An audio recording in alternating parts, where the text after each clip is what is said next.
안녕하십니까 성도 여러분. 오늘은 누가복음 1장 26절에서 35절을 성경 본문으로 하는 우리의 탄생이라는 제목의 2026년 2월 11일 수요예배 설교를 요약해서 들려드리도록 하겠습니다. 사랑하는 성도 여러분, 우리는 왜 복음을 믿는다고 하면서 세상 속에서 이 믿음으로 기뻐하지 못하고 세상의 힘 앞에 무력하게 그 사라질 기쁨을 탐닉하며 염려와 불안과 공포 속에 살아가나요? 우리의 믿음은 왜 이리도 힘이 없고 내 삶에서 형편없는 취급을 당하고 있습니까? 그것은 바로 우리가 죄의 안경을 쓰고 있기 때문입니다. 현대 교회는 너무나 자주 복음을 얄팍한 심리적 위로나 도덕적 처세술로 축소해 버렸습니다. 그러나 성경이 말하는 구원은 그토록 가벼운 것이 아닙니다. 구원이란 단순히 지옥 갈 사람을 천국으로 자리 이동시키는 것이 아닙니다. 그것은 우주적인 반역자가 영광스러운 하나님의 자녀로 완전히 재창조되는 우주 최대의 기적이요, 영원 전부터 삼위일체 하나님께서 기획하신 장엄한 구속의 드라마입니다. 오늘 선포되는 이 말씀을 통해 여러분에게 씌워진 그 죄의 안경이 벗겨지며 오직 십자가에 달리신 예수 그리스도와 성령의 압도적인 은혜 앞에 온전히 엎드리는 역사가 일어나기를 간절히 축원합니다. 성도 여러분, 위대한 구원의 감격에 도달하기 위해 우리는 먼저 우리가 처해 있던 절망의 깊이를 직시해야만 합니다. 사도 바울은 로마서 5장 12절에서 이 인류의 비극적 기원을 정확하게 짚어냅니다. 그러므로 한 사람으로 말미암아 죄가 세상에 들어오고 죄로 말미암아 사망이 들어왔나니 이와 같이 모든 사람이 죄를 지었으므로 사망이 모든 사람에게 이르렀느니라. 아담은 단순한 자연인이 아니었습니다.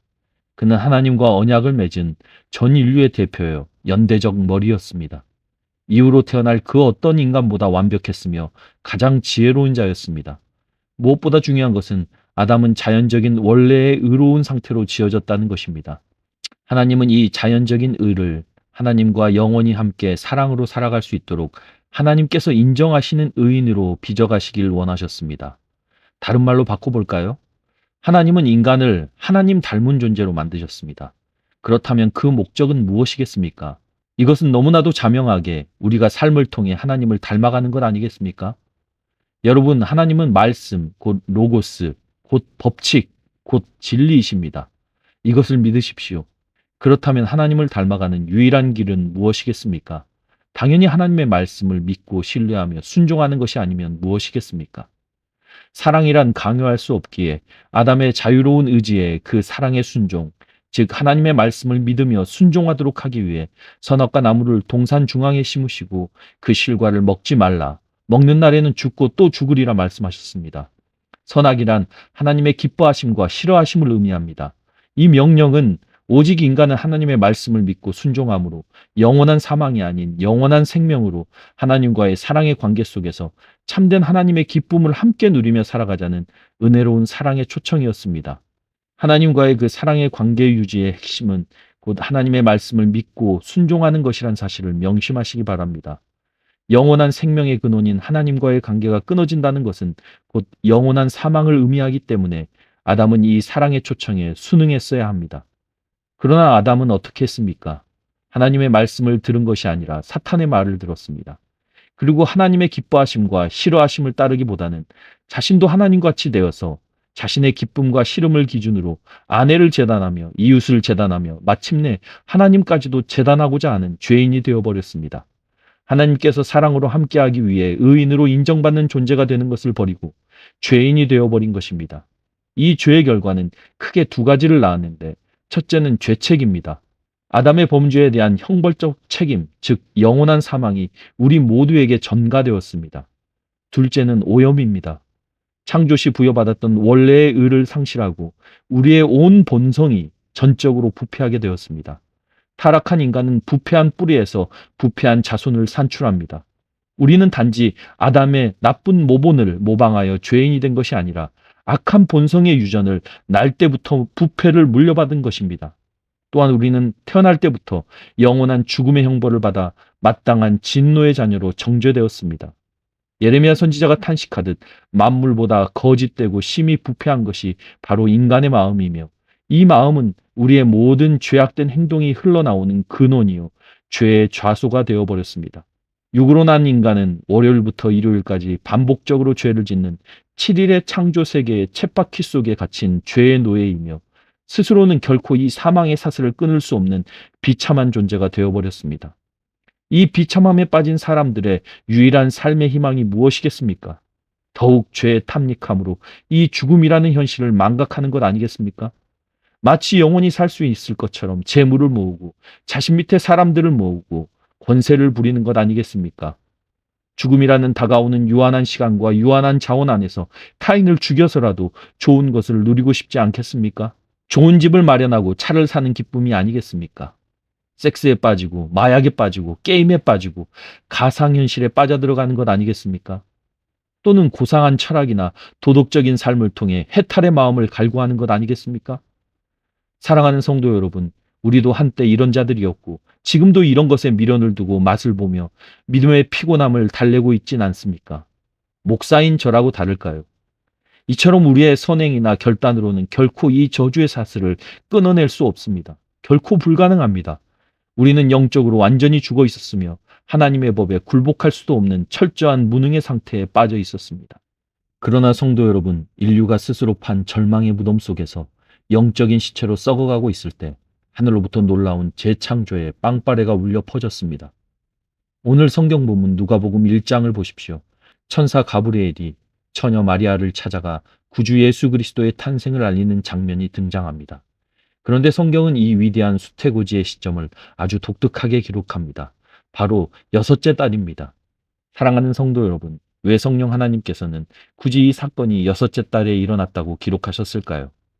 이 여섯째 달은 창세기 1장에서 하나님이 인간을 창조하신 여섯째 날을 강력하게 지시하는 구속사적 메아리입니다. 첫 번째 창조의 여섯째 날에 첫사람 아담이 창조되었으나 그는 실패하고 온 피조 세계를 타락의 구렁텅이로 몰아넣었습니다. 그러나 하나님께서는 묵묵히 그 창조를 완성해 가시고 계셨습니다. 그리고 마침내 때가 되자 다시 여섯째 달에 두 번째 아담이시오 마지막 아담이신 예수 그리스도를 이 땅에 잉태케 하신 것입니다. 마리아가 나는 남자를 알지 못하니 어찌 이 일이 있으리까 라고 물었을 때 천사 가브리엘은 기독교 신앙의 가장 웅장한 신비를 선포합니다. 성령이 내게 임하시고 지극히 높으신 이의 능력이 너를 덮으시리니. 여기서 성령이 마리아를 덮으신다는 표현의 원어적, 구속사적 깊이를 보십시오. 이 단어는 창세기 1장 2절에서 태초에 하나님의 영이 혼돈과 공허와 흑암이 깊음 위에 있는 수면 위를 운행하시던 모습을 정확히 상기시키십니다. 마치 어미새가 생명을 잉태하기 위해 알을 품듯 성령께서 처녀의 태를 품으신 것입니다. 처녀의 잉태는 단순한 자연 법칙의 파괴나 생물학적 기적 정도가 아닙니다. 그것은 사망과 죄로 오염된 애창조의 질서를 깨뜨리고 죄에 물든 7일의 굴레를 박살내며 영광스러운 8일의 창조를 여는 우주적이고 근원적인 생명 잉태 사건입니다. 이 아기는 아담의 타락한 혈통이나 육정으로 나지 아니하고 오직 성령의 창조적 본능과 썩지 아니할 하나님의 말씀으로 잉태된 약속된 인류의 머리이십니다. 예수 그리스도의 탄생은 곧 타락한 이 우주가 다시 살아나는 재창조의 위대한 폭발이었습니다. 그렇다면 이 위대한 그리스도의 탄생이 2000년이 지난 지금 나와 무슨 상관이 있습니까? 복음은 구경꾼을 요구하지 않습니다. 예수 그리스도의 탄생은 곧 우리의 탄생이 되어야 합니다. 예수님께서는 요한복음 3장에서 밤에 찾아온 니고데모에게 복음의 심장부를 찌르는 말씀을 하셨습니다. 진실로 진실로 내게 이르노니 사람이 물과 성령으로 나지 아니하면 하나님의 나라에 들어갈 수 없느니라. 여러분, 물과 성령으로 난다는 말씀은 단순히 교회의 교인이 되어 세례를 받고 도덕적으로 착해진다는 뜻이 아닙니다. 예수님의 이 말씀은 에스겔 36장 25절에서 27절의 새 언약에 대한 위대한 예언을 배경으로 하고 있습니다. 에스겔 선지자를 통해 하나님은 말씀하셨습니다.